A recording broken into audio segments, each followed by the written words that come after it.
health and fitness wise, not Me. yourself, how is everybody ahead of the big kick-off then? Everybody's fully fit and raring to go. There's a couple that need a little bit more football, but there's no injury issues, no problems. And I think if you ask all managers, they talk about pre-season and what you want to get out of it, and from a physical point of view and tactical and technical, integrating players into the squad. But I think the biggest thing that they want to happen is come the first day of the season, you've got a full squad to pick from, and we will have a full squad to pick from. And that first day is almost upon us, so how much time have you perhaps had to reflect over the summer on what has happened then in such a short space of time? I know we've mentioned to you previously about the very start of your career out at Bradway to Bournemouth and the Premier League this weekend. Not much, only you guys who want to talk about it, which I'm fine to talk about it, but I haven't. I'm looking at the next hurdle to get over. I'm looking at the next game, and like we said, we talk about pride, of course, for the game on Saturday, but we want to go and win the game. We're in football to win games of football. We're professional.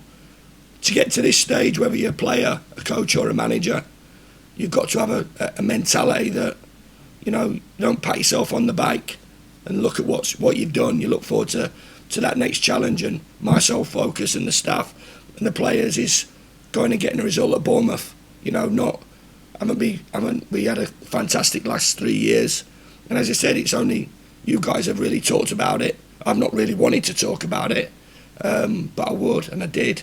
But now, as always, I've just looked at that Bournemouth fixture and let's get ourselves off and running and see if we can get a result.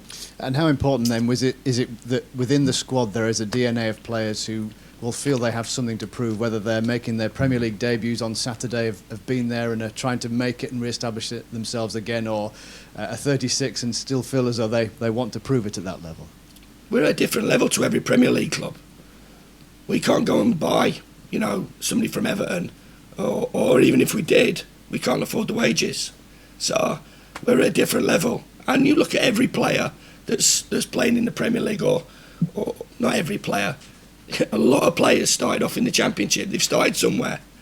Jamie Vardy started at Stockbridge. Went to Fleetwood, went to Halifax, went to Fleetwood, went to Leicester in the Championship. Top striker. Phil Jagielka started off with us. Harry Maguire, world's most expensive centre-half, started off in League One with Sheffield United. So they've all got to start somewhere. That's our market. I'm quite happy in buying players from the Championship. We'll try and do our best with them and try and make them better players. And have they got the desire and ambition added with the quality to go and make a name for themselves? Well, that's over to them now, really, and we'll give them as much help as we possibly can. And just finally then, Bournemouth as a first opposition, they are a club and a team that have done just that, haven't they? They've got a lot of players they've had since 2012, 2014, since their rise. Yeah, I've talked about it quite a number of times. When we first went in the Championship, when we met up with them at Marbella Training Centre. So, yeah, I mean, it's great, but they've kept moving forward, and that's what I want us to do, and I think we have done. Year after year, can we keep moving forward? Can we keep improving? And they have done. Their model's really good in terms of recruitment, and their coaches and teachers. Eddie's a fantastic manager, but their coaches, their staff, make their players better and make them a unit, and have done fantastically well over the years, and will carry on that way, I'm sure.